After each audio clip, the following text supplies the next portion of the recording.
London has always been a city of immigrants, and since 2004 no fewer than 12 new member states have joined the EU, giving their citizens the right to live and work here in the UK.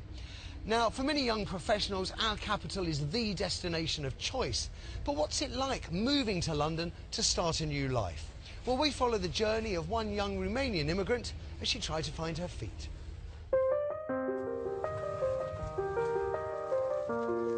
The only part when I couldn't resist crying was when I was saying goodbye to my dog. Sibiu in Transylvania, central Romania. Dentist Iulia Crita is at a major turning point in her life. She's moving to London. I studied in Cluj-Napoca. That's one of the best medicine universities in Romania. It's well known also overseas. Migrating to London is a gamble, as Iulia doesn't yet have a job to go to, but it's one that she's prepared to take. I had to choose between Germany and Britain, but I think Britain is offering me better chances to develop. Ladies and gentlemen, welcome to Waterloo.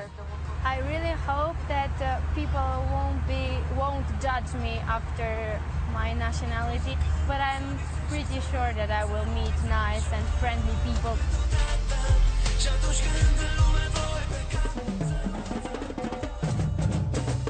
On her first morning, Iulia lets the pomp and ceremony of the capital come to her. London is massive. I'm sure I already saw only parts of it, but there are a lot of people around. After researching online, Iulia has arranged to meet another expat, Andrea, who already knows the challenges for new arrivals to the capital.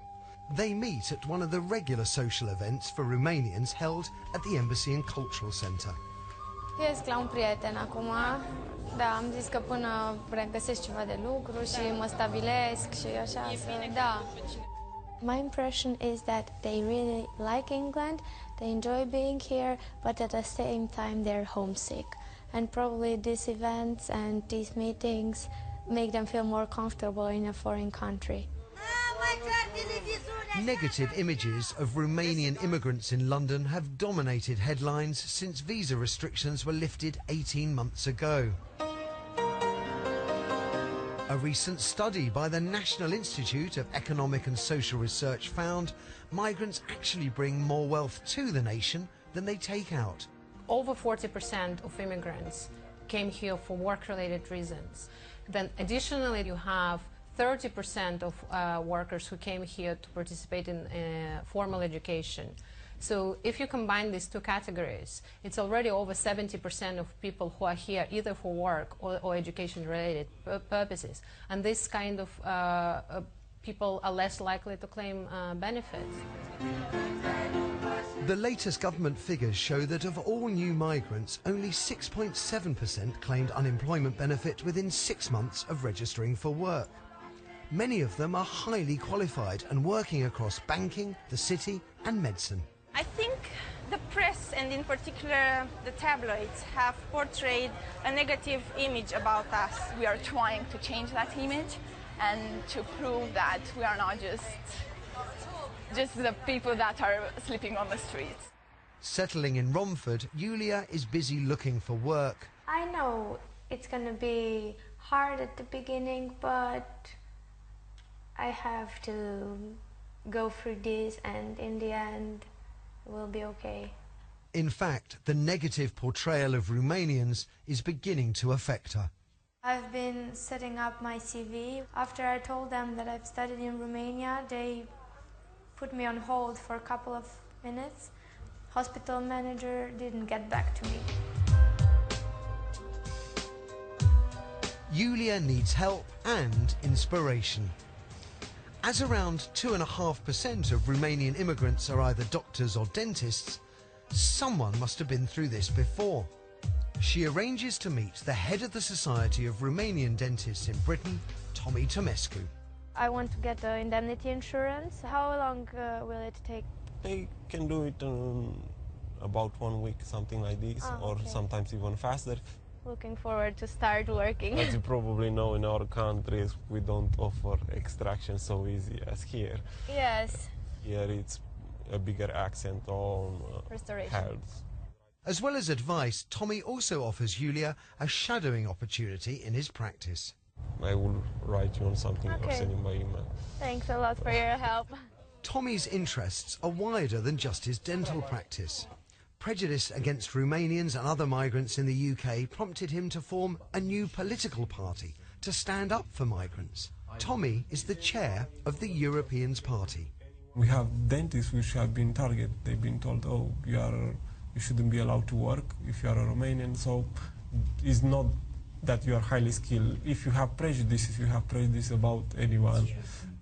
They want the right as EU citizens to vote in any future referendum on Britain leaving the EU.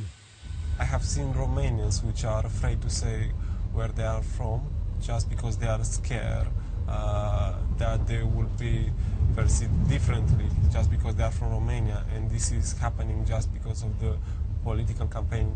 As UKIP are campaigning on the immigration ticket, Tommy travels to their heartland, Thanet, to try and put his case to their candidate. UKIP leader Nigel Farage said that European citizens shouldn't be allowed to vote in the referendum. An area like this, where housing and overcrowding is a big problem, and the fear of overcrowding, I think, is probably more accurate.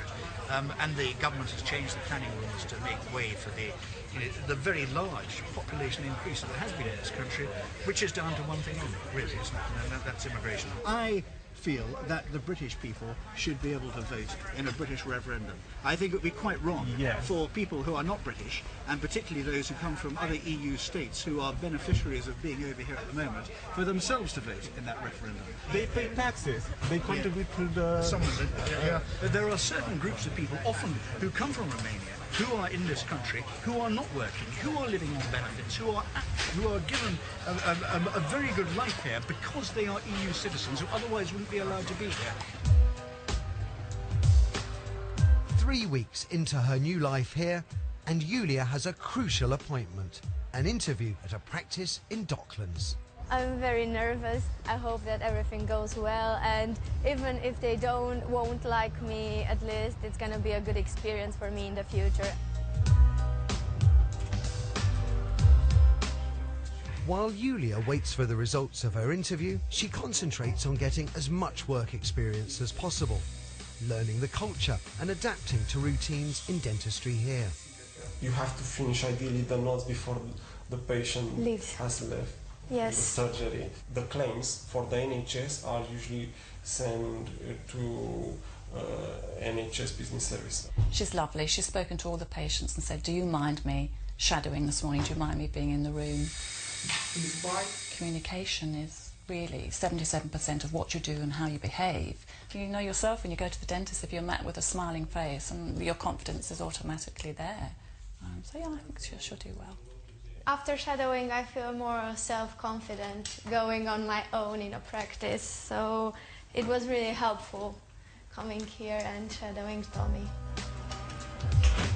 Julia's tenacity pays off. More interviews are coming her way, and she has her first paid job. I got my indemnity insurance, I got an appointment for the national insurance number. One with cheese and ham.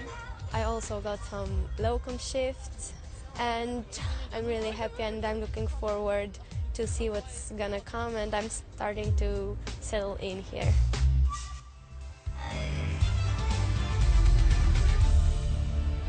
Things have been going even better for Julia since we made that film, and she's now working full-time as a dentist. Now then, still to come on tonight's show. These people from places like Poland and Latvia, and more recently Romania and Bulgaria, are at the heart of our story. I'm on my way to the local authority that has the biggest percentage of migrants from those new EU countries. And it is, in fact, Boston in Lincolnshire.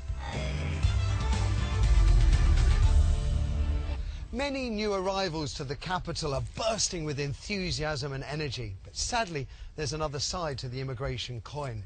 Groups of rough sleepers from overseas are congregating in a shadowy hidden world that most Londoners never see. And as our reporter Gareth Furby discovered, even getting into some of these places can be quite a challenge. London at night as we know it, but go out after dark with people who know where to look, and you'll find things that might be hard to believe. Yeah, we can see out here. That's like that explain. I'll just. Under a flyover on one of London's biggest roads, the North Circular, a team of outreach workers from a charity have found something. Yeah, we can see some clothes hanging up on the fence. They've been washed, they're being dried. And as we keep moving our torches across, we come across 3 tents. They're shining torches across the River Lee, looking at a camp they're calling the Fortress. We believe there's about 10 people here. It may be more.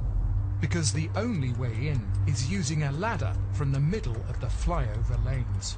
What they're doing is crossing the road and then climbing down to get to the ladder that they've built. That is the only access to the site, besides having a boat. We're following teams of workers from the charity Thames Reach. You would not like to fall down there. And what they want to do is offer the people living here some support. How many guys down here? How many? 1, 2, 3, 4, 5. Lots of people. Have the police come to see you here? No. There's no police. He's not seen them. No. Okay. The team wants to meet them, but they decide it's just too dangerous. They're almost in a little fortress underneath the road. This is not somewhere that's going to be safe for an outreach team to access by ourselves. They're going to come back another time. But their work goes on. In Edmonton, on another night, they come across this. Hello, sorry to bother you. Does anyone speak English in here? In a disused garage by a housing estate, the team find a Polish couple called Bogdan and Eva. And this has been their home for a long time. He spoke to Eva, and Eva's told us that she came to the UK 6 years ago. They said for about 2 years they've been living in this garage. Please me help. We're going to try and help you. You help. One of the things the team offer is a flight home, with support if necessary to beat alcohol or drug addiction. But on this visit, either because it's not wanted or they don't understand, the offer's turned down. Would you like to go back to Poland? Yes, Polish. Yeah? Would you go to Poland if we could help you? No. Many of the locations are reported by the public. On a typical night across London, there's around 30 to check out. And in Tottenham, the team finds a man who does want to go back home. Tell me why you want to go back home. Because I don't wanna live like that. Thomas, who's 24, had a job in a bakery, but lost it. If your mum knew, what would your mum say if she knew you were sleeping here? Would she be sad or...? Yeah, very sad. And for 2 months he's been sleeping here, by the refuse chute at the top of a council block. You're from Lithuania, yeah? How long have you been in this country for? 4 years, maybe 4.5. Because what we do is we work with the embassies, and we can work with you to support you to go home. I come here because I want make money before. And how has it turned out? Now why I live here? Because I'm lost.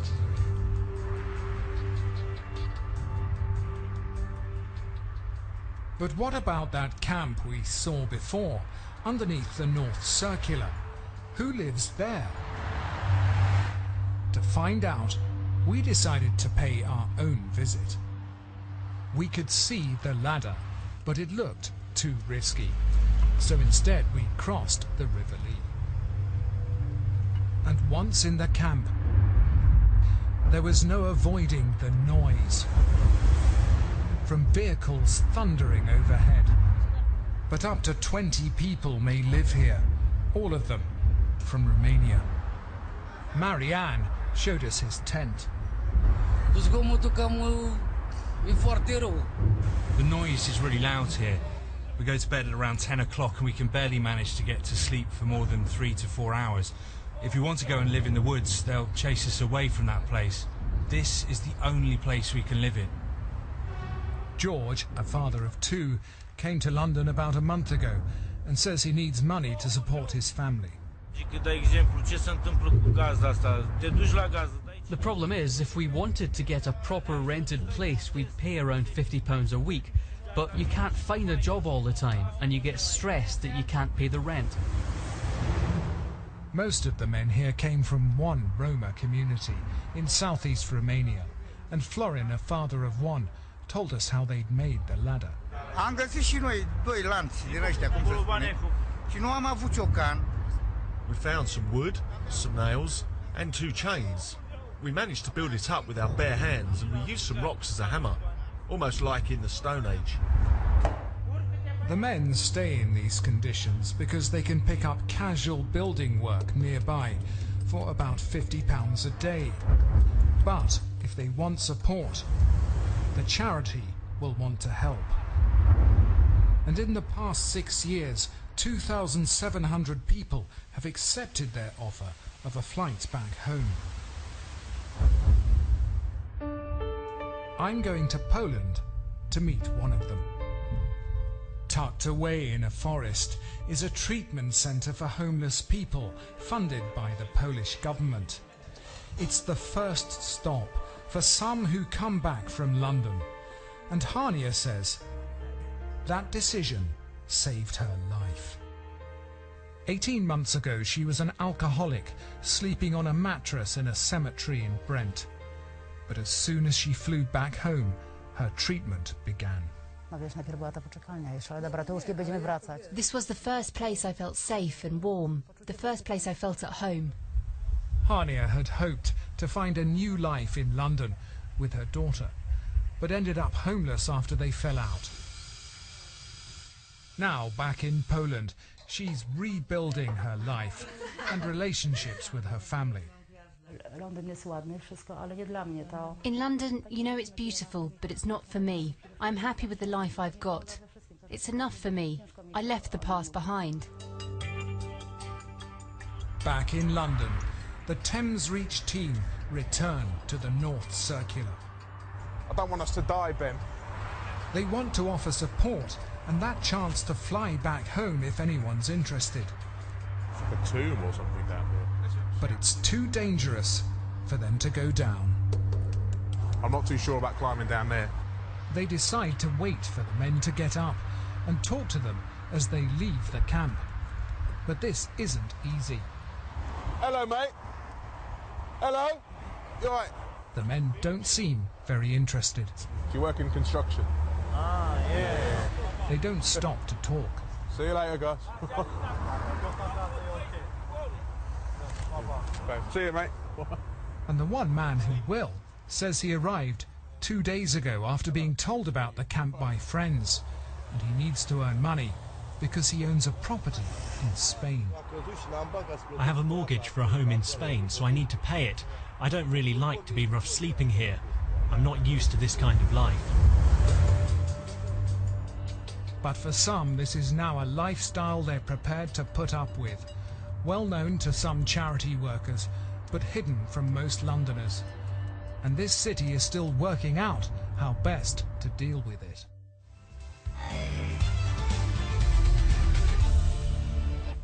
Net migration to the UK has been driving upwards recently, and it's already a hot topic in the run-up to the general election.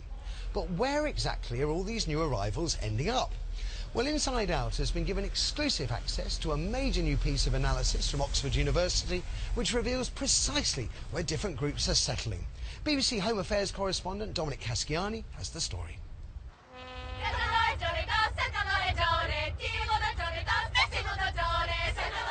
This is the London Bulgarian Choir. Restrictions on Bulgarian people working in the UK were lifted in January last year, because they're now fully fledged members of the European Union.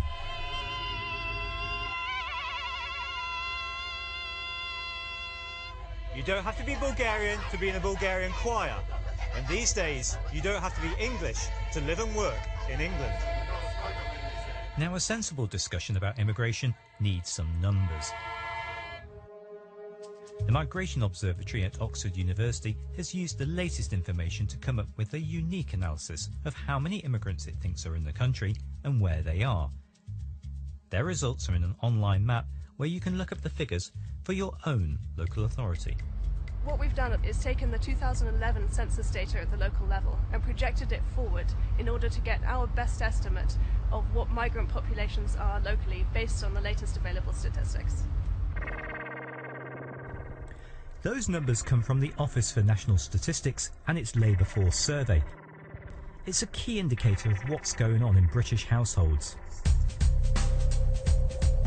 So let's go on a journey that tells us the story of migration today, starting with the place with the most people born abroad. According to the 2011 census, there's a local authority where 55.1% of the population was born abroad. That local authority is the London Borough of Brent.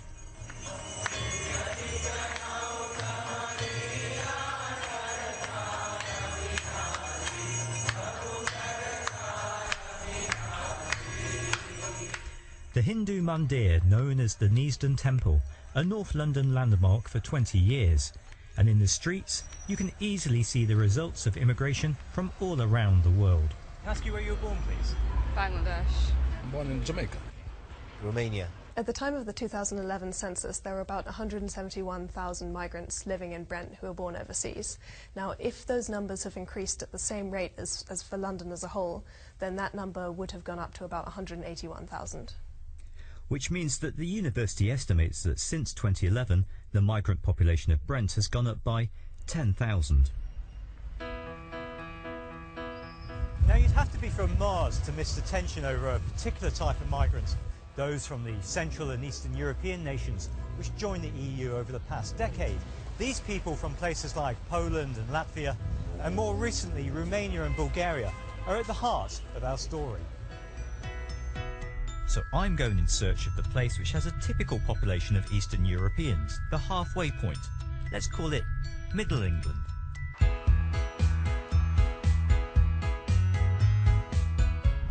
To help me to find Middle England, I'm on my way to the local authority that has the biggest percentage of migrants from those new EU countries. And it is in fact Boston in Lincolnshire, all thanks to work available in agriculture.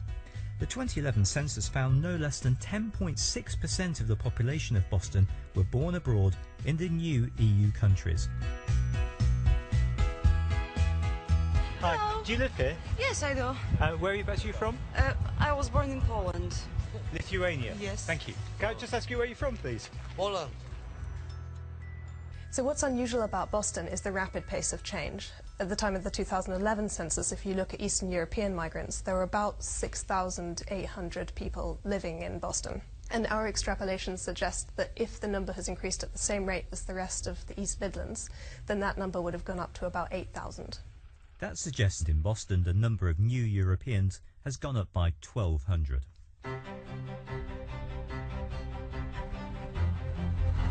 So our task is to find the Middle England of migration. But to do that, we need to know both ends of the spectrum. So if Boston's the place that has the most new Europeans, which is the place that has the least? Well, the English local authority with the joint bottom smallest share of new European migrants at the last census was Redcar and Cleveland.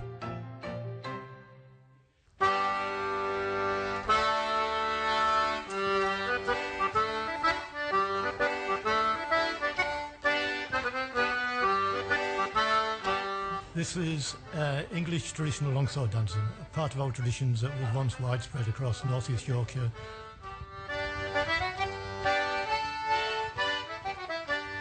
Do you live in Redcar in Cleveland? Yeah. Ask you where you were born? Middlesbrough. I was born in Dormanstown. Saltburn. Back of the ICI.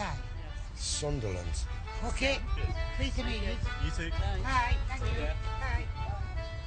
Redcar is unusual for having so few international migrants, just a couple of % of the population. Now, at the time of the 2011 census, there were fewer than 400 people living in Redcar who were born in Eastern European countries. And given what we know about migration in the northeast since then, our projections suggest that it's likely to remain just a few hundred people. This is all very well, but our quest is to find the halfway point. Middle England. Well, it turns out that we could choose any one of 16 places dotted around the country, all with exactly the same share of new Europeans.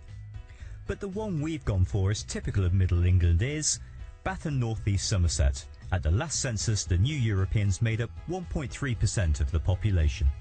Are you from this area? Yes. Yeah, could you tell me where you were born, please? I was born in Bath. I live in Bath and I'm from Latvia. Bath and North East Somerset is very much in the middle of the spectrum. So if you look at the numbers of people from Eastern European countries at the time of the 2011 census, there were about 2,300 registered. Now, our projections suggest that given what's happened to migration in the southwest since then, that number is likely to have gone up to about 2,800 people. So Oxford University's analysis suggests the number of new Europeans there has gone up by about 500. There are other local authorities that count as Middle England. Now you can find out what they are, and of course discover all the information for where you live by going to the maps on my blog at bbc.co.uk/inside out.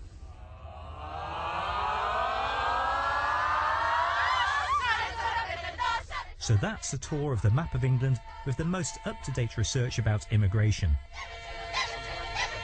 That's going to come in useful for you with the general election on its way, because you'll have to make up your own mind on the subject. Whatever you decide, you've now got the information at your fingertips. And that's probably worth shouting about.